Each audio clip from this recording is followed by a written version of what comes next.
Nature built a second T-Rex, gave it 8-inch meat hooks instead of tiny arms, and then completely erased it from history. You stand in a coastal swamp. The humidity presses against your skin like a wet, suffocating shroud. Through the primordial fog, a shadow looms. The silhouette is unmistakable. The massive, boxy skull. The bipedal stance. The heavy, balancing tail. You assume you are looking at the Tyrant King. You assume this is a Tyrannosaurus Rex. Then the lightning strikes. The flash reveals the arms. They are not the vestigial, almost comical stubs of the Western king. They are heavily muscled, elongated limbs terminating in massive recurved blades. You have been fed a geographical lie. You trust the unquestioned belief that the T-Rex is the sole, undisputed apex predator ruling the entirety of North America at the end of the Cretaceous. This is a fabrication born of geological bias. 67 million years ago, North America does not exist as a single landmass. It is violently severed in half. The Western Interior Seaway, a massive, shallow ocean functioning as a planetary quarantine zone. This flooded divide slices the continent into two isolated evolutionary laboratories. Laramidia in the west. Appalachia in the east. In the west, the T-Rex grows massive and entirely abandons the use of its arms.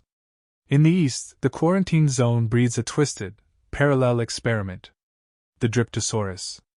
The tearing reptile. A glaring biological paradox stares back at you from the fossil record.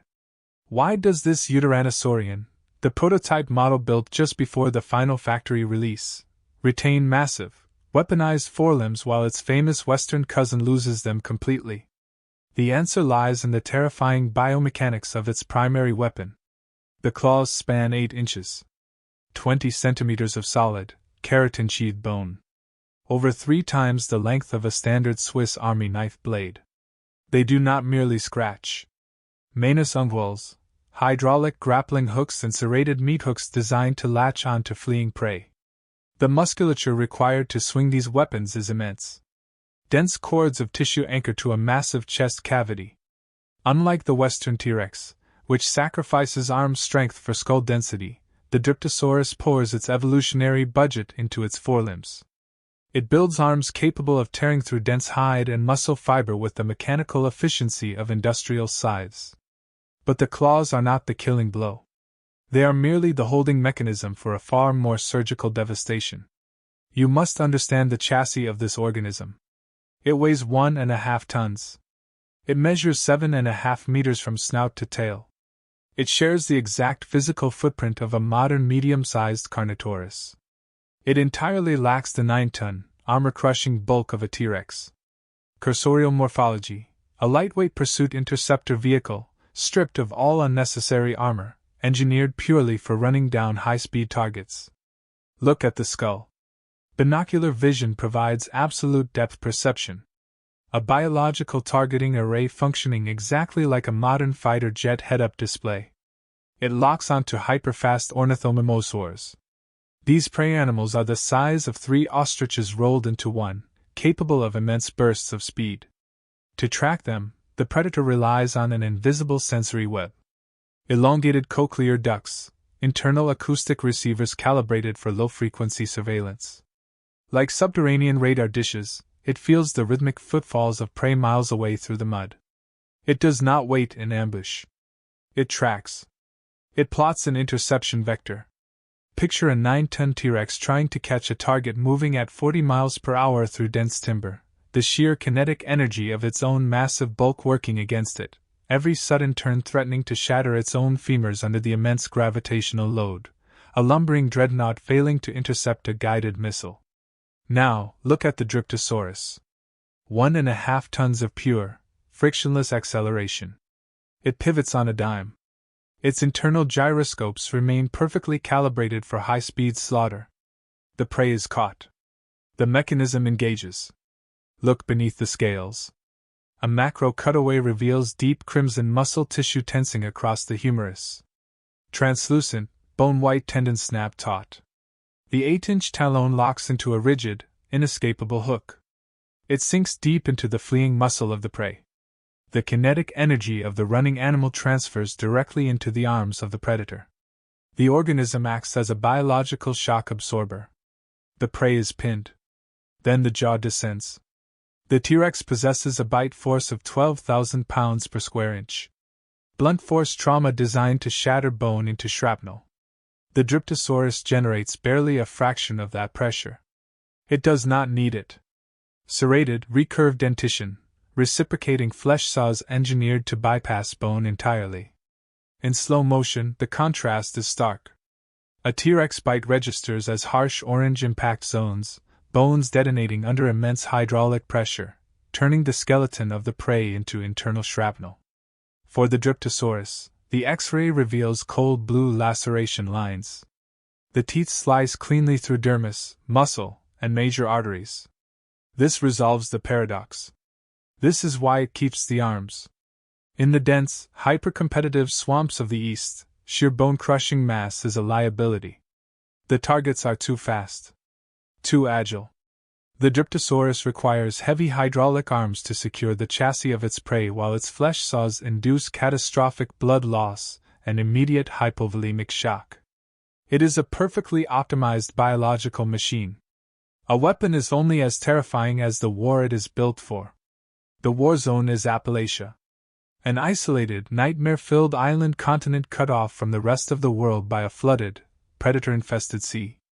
The environment actively seeks to crush the life out of anything breathing.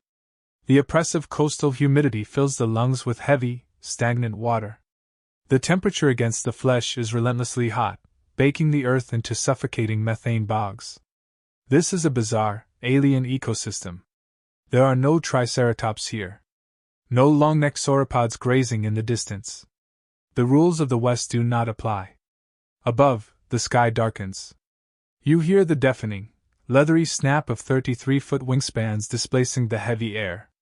As darked pterosaurs, flying reptiles the size of Cessna 150 airplanes, standing as tall as modern giraffes, casting massive shadows over the canopy.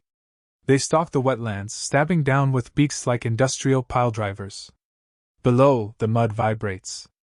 Low-frequency rumbles echo from giant swamp amphibians.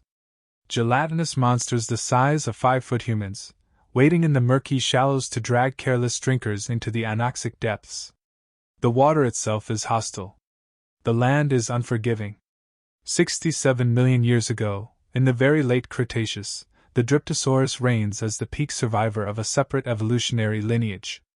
It outlasts the Jurassic allosaurs whose hunting style it mimics. It perfects the art of the slash and hold. It conquers an entire landmass through sheer biomechanical superiority. But the universe does not reward perfection. A 6-mile-wide rock entering the atmosphere at 45,000 miles per hour does not care about biological optimizations. Entropy is the ultimate equalizer. The void does not care if a predator relies on 9 tons of bite force or 8-inch hydraulic meat hooks. Both parallel experiments burn together in the exact same fire. The asteroid turns both kings to ash.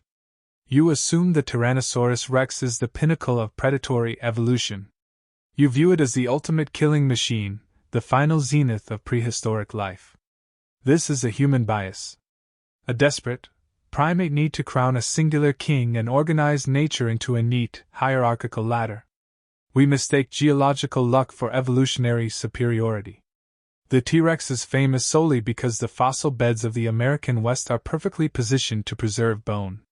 They lie in arid, sedimentary basins that carefully encase the dead in stone. The East is different. The soils of Appalachia are highly acidic.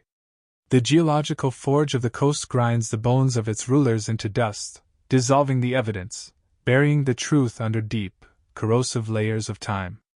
The Dryptosaurus proves there is no single optimal form. Nature does not put all its chips on heavy armor and bone-crushing jaws. It runs a parallel simulation. In a different environment, hyperagility and weaponized arms are vastly superior to sheer mass.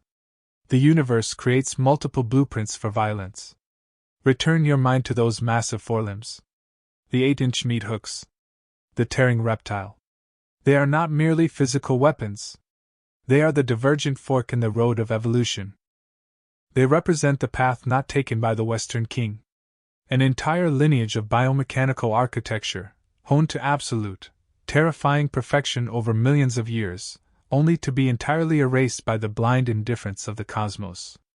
A flawless machine, swallowed by acidic soil and human ignorance. Deep time forces us to confront the fragile nature of history. Survival is rarely about being the strongest, the heaviest, or the most heavily armed. It is often about the sheer randomness of geography. It is about where you happen to be standing when the sky falls.